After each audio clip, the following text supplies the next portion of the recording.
All right, good morning, pedal students. I'm not going to be able to be in today, but I wanted to give you guys a couple hints before you go and retry your quiz. Few box and whisker questions. Sometimes they're just going to ask you what is like the minimum value or the lower quartile, median, upper quartile, whatever. If they ask you for any of these things you see here on this list, this is not a terribly difficult question. You just need to remember which things are which, and you've got your help up on the board. The minimum value, obviously, on the left. Median looks like it's kind of in the middle of the box.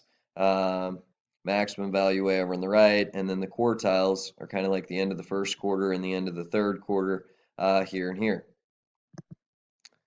Another kind of question, you guys did a bunch of these on the IXL, is what percentage of the data is above or below a number? Again, not so difficult. Just remember, a quarter of the data sits in here, a quarter sits in here, a quarter sits in here, and a quarter sits in here. Okay, 4 quarters, just like 4 quarters makes a dollar at the vending machine. You're going to find your value, and it's going to be one of these things. And then just count. If it's like above the upper quartile, that's 1 quarter. If it's below the median, that's going to be 2 quarters, which is 50%. So not so bad. Number 3, if you're told how many values were used to make the box and whisker, so maybe there's 10 values or 15 values or however many, and you need to know how many are above or below a certain value, you want to remember that the median splits the data in half, quartiles split it in half again into quarters. Okay? If you have an odd number of values, that means the median is 1. You think about how you make a median crossing off from either side. If you end up with one particular number that sits perfectly in the middle because you had an odd number of values, then that value just is the median. Okay? And if you have an odd number on either side of the median, that means quartiles will be one of the values. Here's how that looks in an example. Okay, so we've got this box and whisker, and if you count off all the values up here, there are 15 of them. So because there's 15 values here, you cut 15 in half, and you get 7.5. But since it's an odd number, what it means is that 70 that's the median, it is one of the values. You can see it up here. Okay, and then there's 7 values above the 70, and that would be these 2 quarters here, 25%, 25% makes half of the values up here.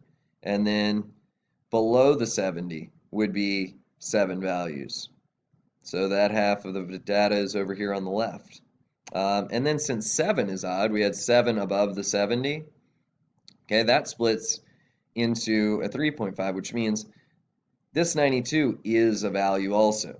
So what we end up having is 3 values in here, and then a 92, which is a value, 3 more values in here, and then a 99, which is the max value.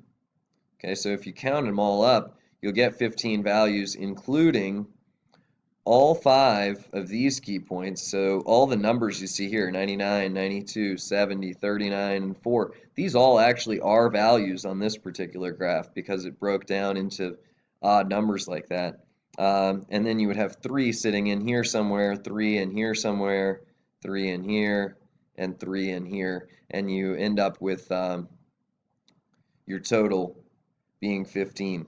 So this is how you would approach one if you wanted to know, for example, how many values are 70 or greater. Well, first you think about the fact that you got 15 values. There's going to be 7 above the 70 plus the 70 itself, so that would make 8 that are 70 or greater.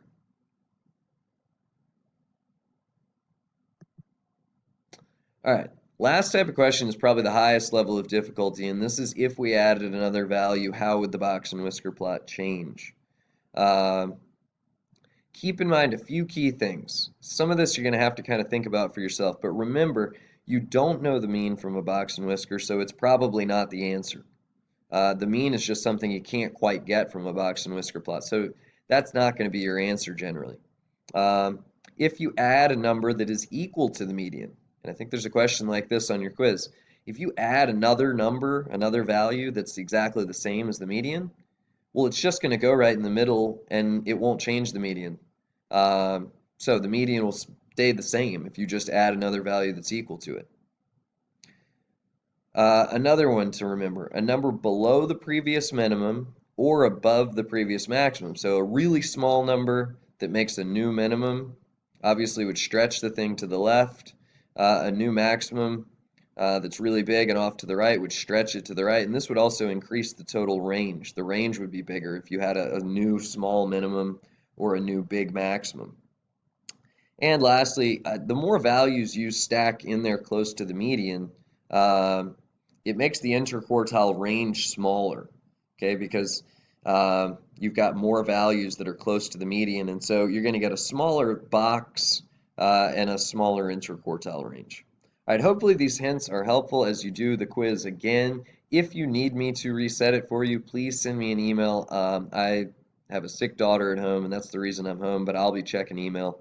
After you get finished with this, you have 3 assignments on IXL. They should not be very difficult, but they're good practice for you as we get ready for the benchmark and the SOL. So I need you to do them. They're each going to count as a double weighted grade. So uh, please, please, please make sure that you get those done. They are up on Classroom. I believe they're I.4, I.5, and I.6, but I'll have those listed for you up on Classroom, and your sub should know about them as well. Please be on your best behavior. Do the best you can to make this a productive day where you can pull your grade up a little bit, and then I should be back tomorrow. Thanks.